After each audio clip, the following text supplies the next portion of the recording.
شروع اللہ کا نام لے کر جو بڑا مہربان نہایت رحم والا ہے۔ سب تعریف اللہ ہی کو ہے جس نے اپنے محبوب بندے محمد صلی اللہ علیہ وآلہ وسلم پر یہ کتاب نازل کی اور اس میں کسی طرح کی کجی اور پیچیدگی نہ رکھی، بلکہ سیدھی اور سلیس اتاری تاکہ لوگوں کو عذاب سخت سے جو اس کی طرف سے آنے والا ہے ڈرائے، اور مومنوں کو جو نیک عمل کرتے ہیں خوشخبری سنائے کہ ان کے لیے ان کے کاموں کا نیک بدلہ یعنی بہشت ہے جس میں وہ ہمیشہ رہیں گے، اور ان لوگوں کو بھی ڈرائے جو کہتے ہیں کہ اللہ نے کسی کو بیٹا بنا لیا ہے۔ ان کو اس بات کا کچھ بھی علم نہیں اور نہ ان کے باپ دادا ہی کو تھا۔ یہ بڑی سخت بات ہے جو ان کے منہ سے نکلتی ہے، اور کچھ شک نہیں کہ یہ جو کچھ کہتے ہیں محض جھوٹ ہے۔ اے پیغمبر، اگر یہ اس کلام پر ایمان نہ لائیں تو شاید تم ان کے پیچھے رنج کر کر کے اپنے تئیں ہلاک کر دو گے۔ جو چیز زمین پر ہے ہم نے اس کو زمین کے لیے زینت بنایا ہے تاکہ لوگوں کی آزمائش کریں کہ ان میں کون اچھے عمل کرنے والا ہے، اور جو چیز زمین پر ہے ہم اس کو نابود کر کے بنجر میدان کر دیں گے۔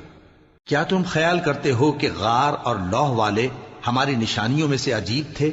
جب وہ نوجوان غار میں جا رہے تو کہنے لگے کہ اے ہمارے پروردگار، ہم پر اپنے ہاں سے رحمت نازل فرما اور ہمارے کام میں درستی کے سامان مہیا کر۔ تو ہم نے غار میں کئی سال تک ان کے کانوں پر نیند کا پردہ ڈالے رکھا، یعنی ان کو سلائے رکھا، پھر ان کو جگا اٹھایا تاکہ معلوم کریں کہ جتنی مدت وہ غار میں رہے دونوں جماعتوں میں سے اس کی مقدار کس کو خوب یاد ہے۔ ہم ان کے حالات تم سے صحیح صحیح بیان کرتے ہیں۔ وہ کئی نوجوان تھے جو اپنے پروردگار پر ایمان لائے تھے، اور ہم نے ان کو اور زیادہ ہدایت دی تھی، اور ان کے دلوں کو مربوط یعنی مضبوط کر دیا۔ جب وہ اٹھ کھڑے ہوئے تو کہنے لگے کہ ہمارا پروردگار آسمانوں اور زمین کا مالک ہے، ہم اس کے سوا کسی کو معبود سمجھ کر نہ پکاریں گے۔ اگر ایسا کیا تو اس وقت ہم نے بے عقلی کی بات کی۔ ان ہماری قوم کے لوگوں نے اس کے سوا اور معبود بنا رکھے ہیں، بھلا یہ ان کے معبود ہونے پر کوئی کھلی دلیل کیوں نہیں لاتے؟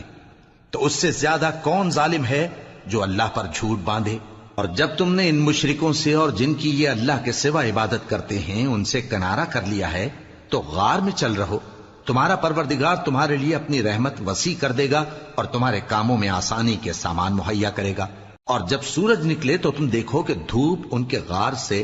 داہنی طرف سمٹ جائے، اور جب غروب ہو تو ان سے بائیں طرف کترا جائے، اور وہ اس غار کے کشادہ حصے میں تھے۔ یہ اللہ کی نشانیوں میں سے ہیں، جس کو اللہ ہدایت دے وہ ہدایت یاب ہے، اور جس کو گمراہ رہنے دے تو تم اس کے لیے کوئی دوست راہ بتانے والا نہ پاؤ گے۔ اور تم ان کے متعلق خیال کرو کہ وہ جاگ رہے ہیں حالانکہ وہ سوتے ہیں، اور ہم ان کو دائیں اور بائیں کروٹ بدلاتے تھے، اور ان کا کتا چوکھٹ پر دونوں ہاتھ پھیلائے ہوئے تھا۔ اگر تم ان کو جھانک کر دیکھتے تو پیٹ پھیر کر بھاگ جاتے اور ان سے دہشت میں آ جاتے۔ اور اسی طرح ہم نے ان کو اٹھایا تاکہ آپس میں ایک دوسرے سے دریافت کریں۔ ایک کہنے والے نے کہا کہ تم یہاں کتنی مدت رہے؟ انہوں نے کہا کہ 1 دن یا اس سے بھی کم۔ انہوں نے کہا کہ جتنی مدت تم رہے ہو تمہارا پروردگار ہی اس کو خوب جانتا ہے، تو اپنے میں سے کسی کو یہ روپیہ دے کر شہر بھیجو، وہ دیکھے کہ نفیس کھانا کون سا ہے تو اس میں سے کھانا لے آئے، اور احتیاط سے آئے جائے اور تمہارا حال کسی کو نہ بتائے۔ اگر وہ تم پر دسترس پا لیں گے تو تمہیں سنسار کر دیں گے یا پھر اپنے مذہب میں داخل کر لیں گے، اور اس وقت تم کبھی فلاح نہیں پاؤ گے۔ اور اسی طرح ہم نے لوگوں کو ان کے حال سے خبردار کر دیا تاکہ وہ جانیں کہ اللہ کا وعدہ سچا ہے، اور یہ کہ قیامت جس کا وعدہ کیا جاتا ہے اس میں کچھ شک نہیں۔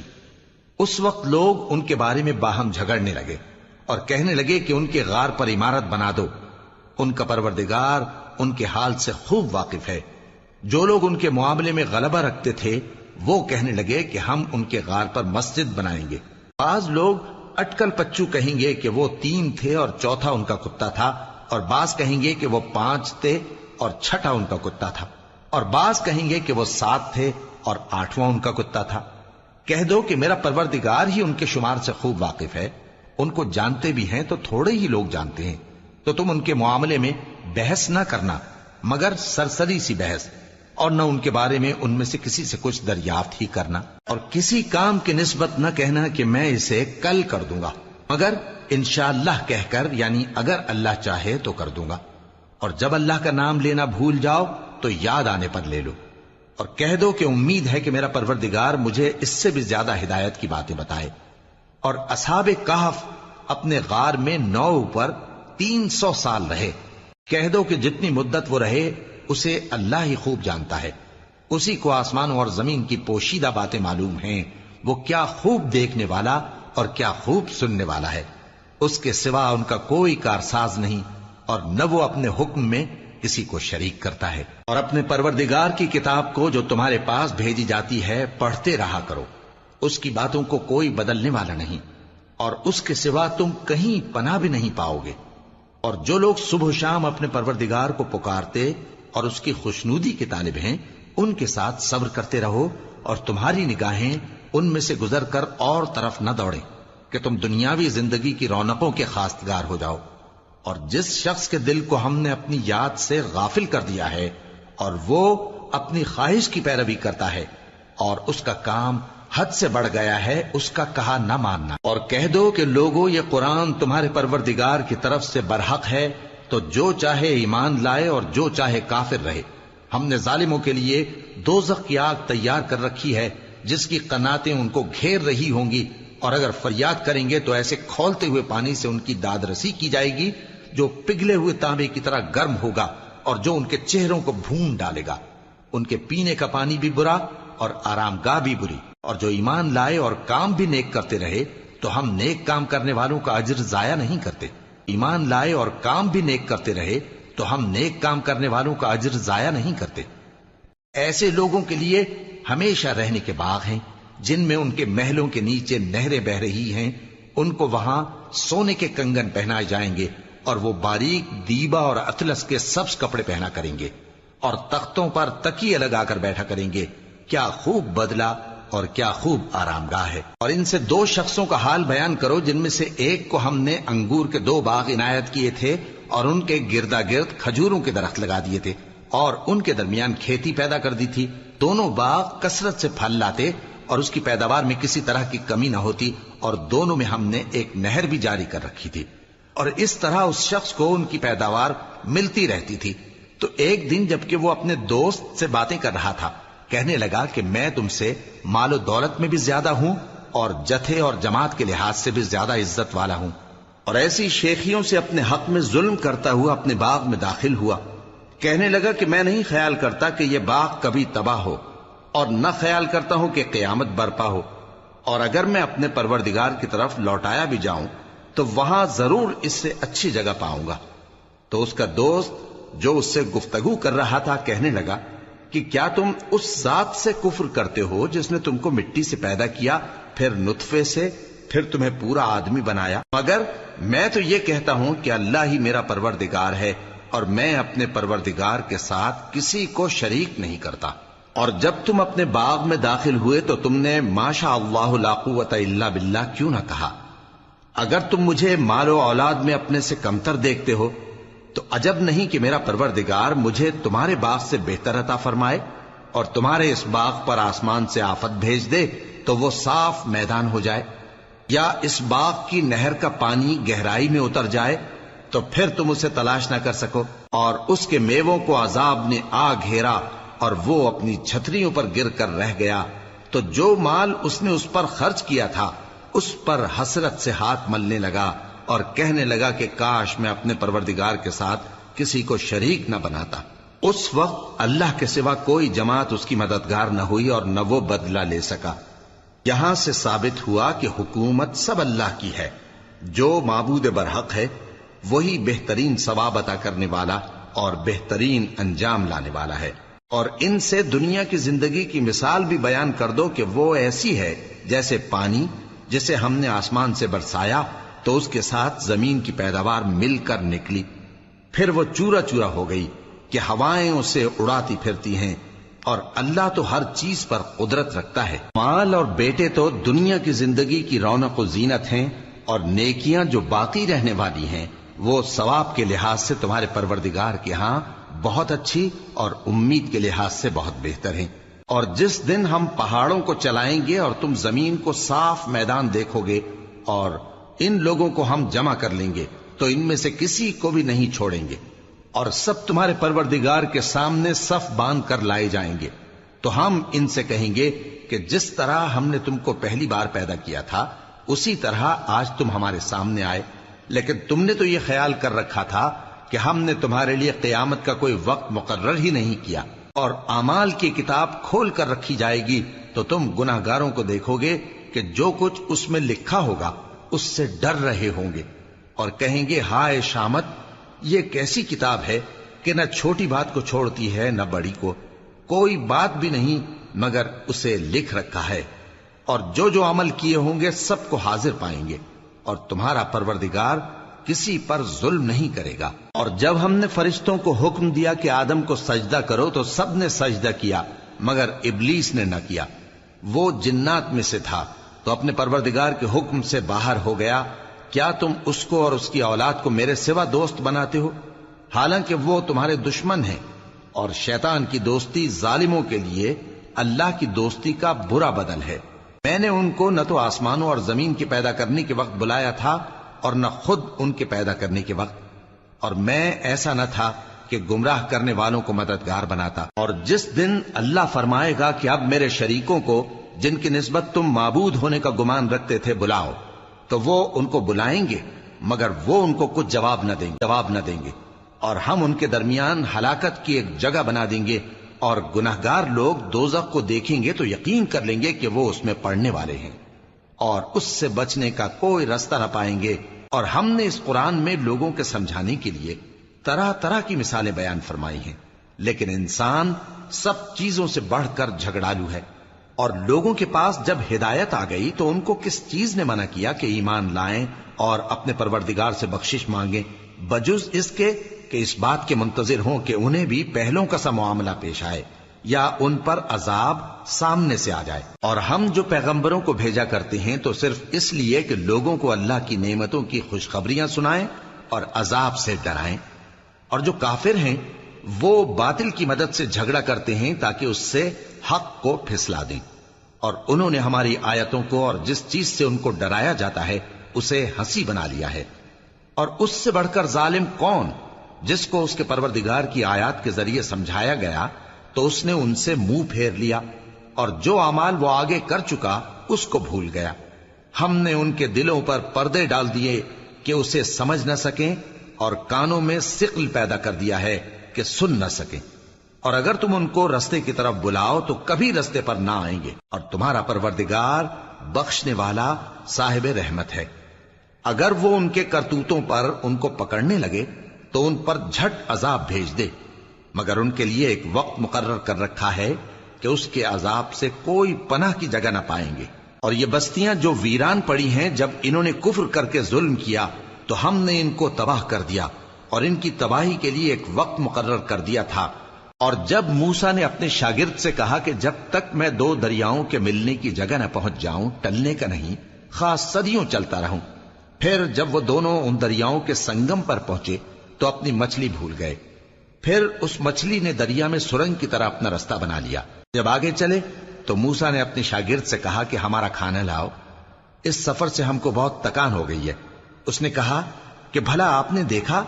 کہ جب ہم نے اس چٹان کے پاس آرام کیا تھا تو میں مچھلی وہیں بھول گیا، اور مجھے آپ سے اس کا ذکر کرنا شیطان نے بھلا دیا، اور اس مچھلی نے عجیب طرح سے دریا میں اپنا راستہ بنایا۔ موسیٰ نے کہا یہی تو وہ مقام ہے جسے ہم تلاش کرتے تھے، تو وہ اپنے پاؤں کے نشان دیکھتے دیکھتے لوٹ گئے۔ وہاں انہوں نے ہمارے بندوں میں سے ایک بندہ دیکھا جس کو ہم نے اپنے ہاتھ سے رحمت خاص سے نوازا تھا اور اپنے پاس سے ایک خاص علم بخشا تھا۔ موسیٰ نے ان سے، جن کا نام خضر تھا، کہا کہ جو علم اللہ کی طرف سے آپ کو سکھایا گیا ہے، اگر آپ اس میں سے مجھے کچھ بھلائی کی باتیں سکھائیں تو میں آپ کے ساتھ رہوں۔ خضر نے کہا کہ تم میرے ساتھ رہ کر صبر نہیں کر سکو گے،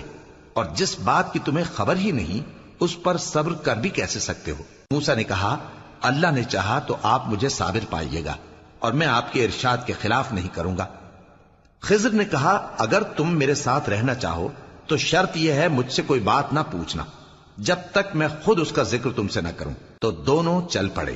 یہاں تک کہ جب کشتی میں سوار ہوئے تو خضر نے کشتی کو پھاڑ ڈالا۔ موسیٰ نے کہا کیا آپ نے اس کو اس لیے پھاڑا ہے کہ سواروں کو غرق کر دی؟ یہ تو آپ نے بڑی عجیب بات کی۔ خضر نے کہا کیا میں نے نہیں کہا تھا کہ تم میرے ساتھ صبر نہ کر سکو گے؟ موسیٰ نے کہا کہ جو بھول مجھ سے ہوئی اس پر مواخذہ نہ کیجیے اور میرے معاملے میں مجھ پر مشکل نہ ڈالیے۔ پھر دونوں چلے، یہاں تک کہ رستے میں ایک لڑکا ملا تو خضر نے اسے مار ڈالا۔ موسیٰ نے کہا کہ آپ نے ایک بے گناہ شخص کو ناحق بغیر قصاص کے مار ڈالا، یہ تو آپ نے بری بات کی۔ خضر نے کہا کیا میں نے نہیں کہا تھا کہ تم سے میرے ساتھ صبر نہیں ہو سکے گا؟ انہوں نے کہا کہ اگر میں اس کے بعد پھر کوئی بات پوچھوں یعنی اعتراض کروں تو مجھے اپنے ساتھ نہ رکھیے گا کہ آپ میری طرف سے عذر کے قبول کرنے میں حد کو پہنچ گئے ہیں۔ پھر دونوں چلے، یہاں تک کہ گاؤں والوں کے پاس پہنچے اور ان سے کھانا طلب کیا۔ انہوں نے ان کی ضیافت کرنے سے انکار کیا۔ پھر انہوں نے وہاں ایک دیوار دیکھی جو گرا چاہتی تھی تو خضر نے اس کو سیدھا کر دیا۔ موسیٰ نے کہا کہ اگر آپ چاہتے تو ان سے اس کا معاوضہ لے لیتے تاکہ کھانے کا کام چلتا۔ خضر نے کہا کہ اب مجھ میں اور تم میں علیحدگی، مگر جن باتوں پر تم صبر نہ کر سکے میں ان کا تمہیں بھید بتائے دیتا ہوں کہ وہ جو کشتی تھی غریب لوگوں کی تھی جو دریا میں محنت کر کے یعنی کشتیاں چلا کر گزارا کرتے تھے، اور ان کے سامنے کی طرف ایک بادشاہ تھا جو ہر اچھی کشتی کو زبردستی چھین لیتا تھا، تو میں نے چاہا کہ اسے عیبدار کر دوں تاکہ وہ اسے غصب نہ کر سکے۔ اور وہ جو لڑکا تھا اس کے ماں باپ دونوں مومن تھے، ہمیں اندیشہ ہوا کہ وہ بڑا ہو کر بد کردار ہوگا تو کہیں ان کو سرکشی اور کفر میں نہ پھنسا دے، تو ہم نے چاہا کہ ان کا پروردگار اس کی جگہ ان کو اور بچہ عطا فرمائے جو اخلاقی پاکیزگی میں بہتر اور محبت میں زیادہ قریب ہو۔ اور وہ جو دیوار تھی سو 2 یتیم لڑکوں کی تھی جو شہر میں رہتے تھے، اور اس کے نیچے ان کا خزانہ دفن تھا، اور ان کا باپ ایک نیک آدمی تھا۔ تو تمہارے پروردگار نے چاہا کہ وہ اپنی جوانی کو پہنچ جائیں اور پھر اپنا خزانہ نکالے۔ یہ تمہارے پروردگار کی مہربانی ہے، اور یہ کام میں نے اپنی طرف سے نہیں کیے، یہ ان باتوں کی حقیقت ہے جن پر تم صبر نہ کر سکے۔ اور تم سے ذوالقرنین کے بارے میں دریافت کرتے ہیں،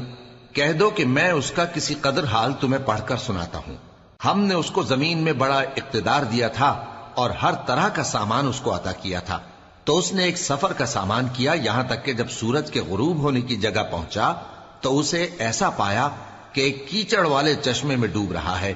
اور اس چشمے کے پاس ایک قوم دیکھی۔ ہم نے کہا ذوالقرنین تم ان کو خواہ تکلیف دو خواہ ان کے بارے میں بھلائی اختیار کرو، دونوں باتوں کی تم کو قدرت ہے۔ ذوالقرنین نے کہا کہ جو کفر و بد کرداری سے ظلم کرے گا اسے ہم سزا دیں گے، پھر وہ اپنے پروردگار کی طرف لوٹایا جائے گا تو وہ بھی اسے بڑا عذاب دے گا، اور جو ایمان لائے گا اور عمل نیک کرے گا اس کے لیے بہت اچھا بدلہ ہے، اور ہم اپنے معاملے میں اس سے نرم بات کہیں گے۔ پھر اس نے ایک اور سامان سفر کیا، یہاں تک کہ سورج کے طلوع ہونے کے مقام پر پہنچا تو دیکھا کہ وہ ایسے لوگوں پر طلوع ہوتا ہے جن کے لیے ہم نے دھوپ سے بچاؤ کی کوئی اوٹ نہیں بنائی تھی۔ حقیقت یوں ہی تھی، اور جو کچھ اس کے پاس تھا ہم کو سب کی خبر تھی۔ پھر اس نے ایک اور سفر کا سامان کیا، یہاں تک کہ 2 اونچے سیدھے پہاڑوں کے درمیان پہنچا تو دیکھا کہ ان کے اس طرف کچھ لوگ ہیں کہ بات کو سمجھ نہیں سکتے۔ ان لوگوں نے کہا کہ اے ذوالقرنین، یاجوج اور ماجوج اس علاقے میں فساد کرتے رہتے ہیں، بھلا ہم آپ کے لیے خرچ کا انتظام کر دیں کہ آپ ہمارے اور ان کے درمیان ایک دیوار کھینچ دیں۔ ذوالقرنین نے کہا کہ خرچ کا جو مقدور اللہ نے مجھے بخشا ہے وہ بہت اچھا ہے، تم مجھے قوت بازو سے مدد دو، میں تمہارے اور ان کے درمیان ایک مضبوط رکاوٹ بنا دوں گا۔ تم لوہے کے بڑے بڑے تختے میرے پاس لاؤ۔ چنانچہ کام جاری کر دیا گیا، یہاں تک کہ جب اس نے دونوں پہاڑوں کے درمیان کا حصہ برابر کر دیا اور کہا کہ اب اسے دھوکو، یہاں تک کہ جب اس کو دھونک دھونک کر آگ کر دیا تو کہا کہ اب میرے پاس تانبا لاؤ کہ اس پر پگھلا کر ڈال دوں۔ پھر ان میں یہ قدرت نہ رہی کہ اس پر چڑھ سکیں، اور نہ یہ طاقت رہی کہ اس میں نقب لگا سکیں۔ بولا کہ یہ میرے پروردگار کی مہربانی ہے، پھر جب میرے پروردگار کا وعدہ آ پہنچے گا تو اس کو ڈھا کر ہموار کر دے گا، اور میرے پروردگار کا وعدہ سچا ہے۔ اس روز ہم ان کو چھوڑ دیں گے کہ روئے زمین پر پھیل کر ایک دوسرے میں گھس جائیں گے، اور سور پھونکا جائے گا تو ہم سب کو جمع کر لیں گے، اور اس روز ہم جہنم کو کافروں کے سامنے لائیں گے جن کی آنکھیں میری یاد سے پردے میں تھیں اور وہ سننے کی طاقت نہیں رکھتے تھے۔ اب کیا کافر یہ خیال کرتے ہیں کہ وہ میرے بندوں کو میرے سوا اپنا کارساز بنائیں گے تو میں خفا نہیں ہوں گا؟ ہم نے ایسے کافروں کے لیے جہنم کی مہمانی تیار کر رکھی ہے۔ کہہ دو کہ ہم تمہیں ایسے لوگ بتائیں جو اعمال کے لحاظ سے بڑے نقصان میں ہیں؟ یہ وہ لوگ ہیں جن کی دوڑ دھوپ دنیا کی زندگی میں برباد ہو گئی اور وہ یہ سمجھے ہوئے ہیں کہ وہ اچھے کام کر رہے ہیں۔ یہ وہ لوگ ہیں جنہوں نے اپنے پروردگار کی آیتوں کو نہ مانا اور اس کے سامنے جانے سے انکار کیا، تو ان کے اعمال ضائع ہو گئے۔ سو ہم قیامت کے دن ان کے لیے کچھ بھی وزن قائم نہیں کریں گے۔ یہ ان کی سزا ہے، یعنی جہنم، اس لیے کہ انہوں نے کفر کیا اور ہماری آیتوں اور ہمارے پیغمبروں کی ہنسی اڑائی۔ جو لوگ ایمان لائے اور عمل نیک کیے ان کے لیے بہشت کے باغ بطور مہمانی ہوں گے، ہمیشہ ان میں رہیں گے اور وہاں سے مکان بدلنا نہ چاہیں گے۔ کہہ دو کہ اگر سمندر میرے پروردگار کی باتوں کے لکھنے کے لیے روشنائی ہو تو قبل اس کے کہ میرے پروردگار کی باتیں تمام ہوں سمندر ختم ہو جائے، اگرچہ ہم ویسا ہی اور اس کی مدد کو لائیں۔ کہہ دو کہ میں تمہاری طرح کا ایک بشر ہوں، البتہ میری طرف وہی آتی ہے کہ تمہارا معبود وہی ایک معبود ہے۔ تو جو شخص اپنے پروردگار سے ملنے کی امید رکھے چاہیے کہ عمل نیک کرے اور اپنے پروردگار کی عبادت میں کسی کو شریک نہ بنائے۔